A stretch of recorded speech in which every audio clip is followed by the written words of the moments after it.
Yeah, take a look. We've been telling you all day long, we've got brand new 911 tapes about the investigation into Caylee Anthony's disappearance now. A brand new 911. Remember, they said there were two. Well, now we know there were three. I want to play you the first part of the very first 911 call from Caylee Anthony to investigators in Orange County, Florida. Listen. My next thing will be down the trial thing, and we'll have a court order to get her. If that's what you want to play, we'll do it, and you'll never. That's not the way I want to do it. Well, then you have one more day. No, I'm not giving you another day. I've given you a month. Please, this sound is being recorded. How can I help you? County potential weapon closing and come on. Thank you. Hello. Hi, I drove to the police department here on Pershing, but you guys are closed. I need to bring someone into the police department. Can you tell me where the closest one I can come into? What are you trying to accomplish by bringing them to the station? I have a 22-year-old person that has grand theft sitting in my auto with me. So the 22-year-old person stole something? Yes. Is this a relative? Yes. Where did they steal it from? My car and also money. Okay, is this your son? Daughter. Okay, so your daughter stole money from your car?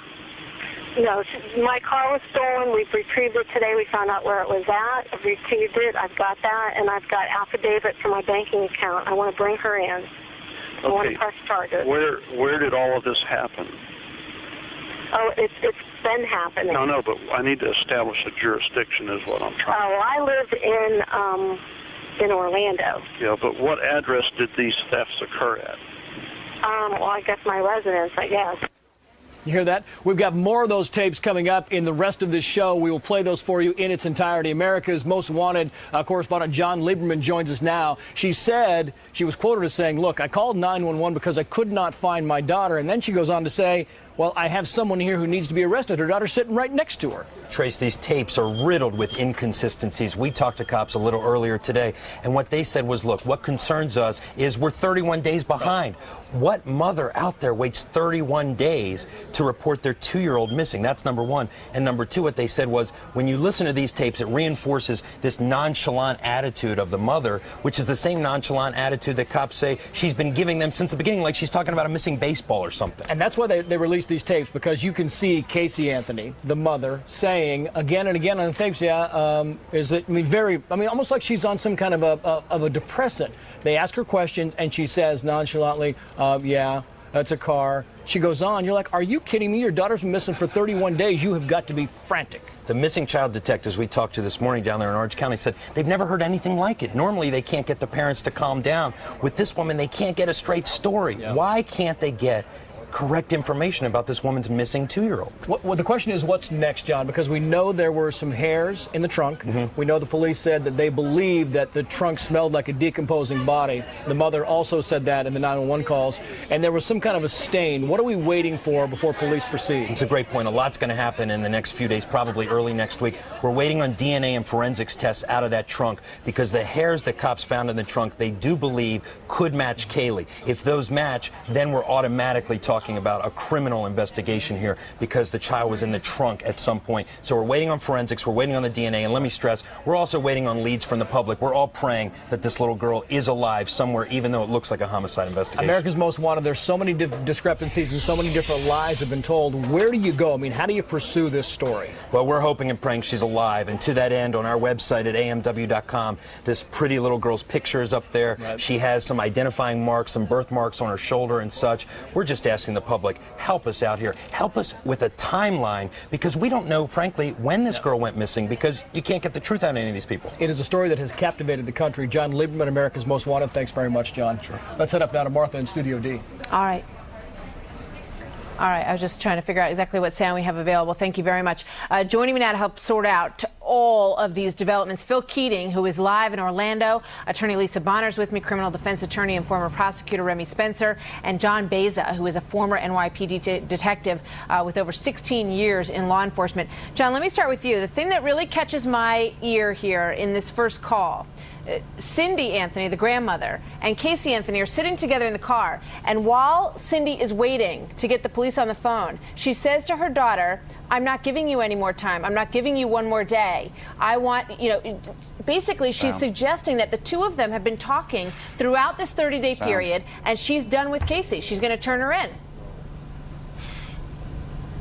I don't hear her. Oh, John's not able to hear me. All right, let me go straight to Phil Keating. Phil, in Florida, you were the first person to bring this to our attention, this interchange between Casey and Cindy in the car while Cindy's trying to get the police on the phone. What is your reporting telling you about that exchange?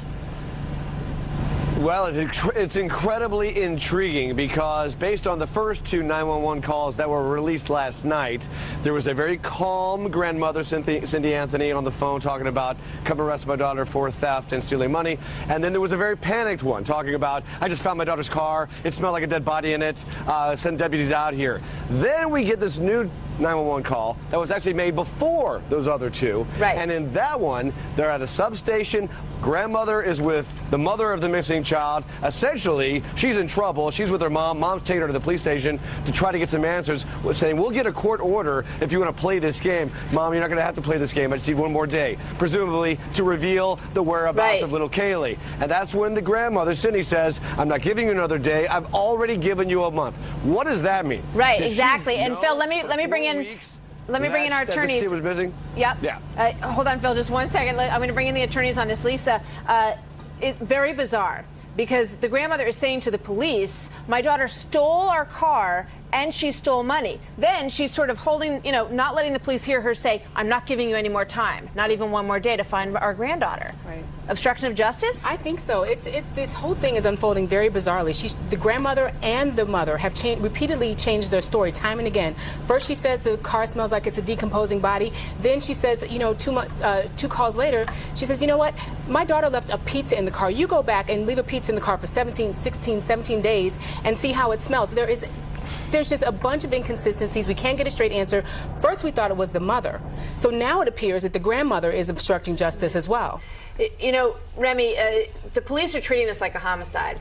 And in this discussion, it feels like the mother and daughter know where the child is, that they all know where this child is. But the police don't appear to be looking for this nanny or anybody else at this point. They seem to know they've got a homicide on their hands. Martha, I think you're absolutely right. I think what we're learning from these telephone calls is that the mother and the grandmother have been speaking about the missing child for 30 days. So it's not just the mother who's been aware of the child gone missing. Right. I think that she's asking for more time. The grandmother probably didn't suspect the worst, but when she found out that the car stunk like a decomposing body, she believed the worst, and that's why she was so frantic in her telephone call. Let's all listen to another piece of this tape. This is Caylee Anthony, the mother of little Caylee, talking on this call. Listen. My daughter's been missing for the last 31 days. And you know who has her? I know who has her. I've tried to contact her. I actually received a phone call today now from a number that is no longer in service. I did get to speak to my daughter for about a minute. Okay, did you guys call and report a vehicle stolen? Yes, my mom did. Okay, so there's been a vehicle stolen too? No, this was my vehicle.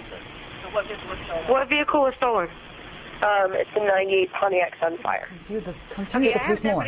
Yeah, the police are clearly confused. There's a missing child. There's a missing car. Why isn't the focus from these people, Lisa, on this child? I don't understand that. It's clear to me that there's something going on in terms of the story is mixed up. The police are getting so many different leads from the mother, so many different conflicting stories that they don't seem to know where to turn. It's just like unveiling a series of mysteries that are unfolding. Strange responses from the mother of this 2-year-old child. We're going to stay all over this story, and we'll bring you all the latest developments. And Trace, back to you. Yeah, just to wrap this up, Martha, we're now getting a timeline of those 3 911 calls. The first call, July 15th, came in. I've got about 10 seconds. At 8:08, she was calm. 8:44, she was still calm. 9:41, all of a sudden, the mother is frantic. That and the Dow and oil.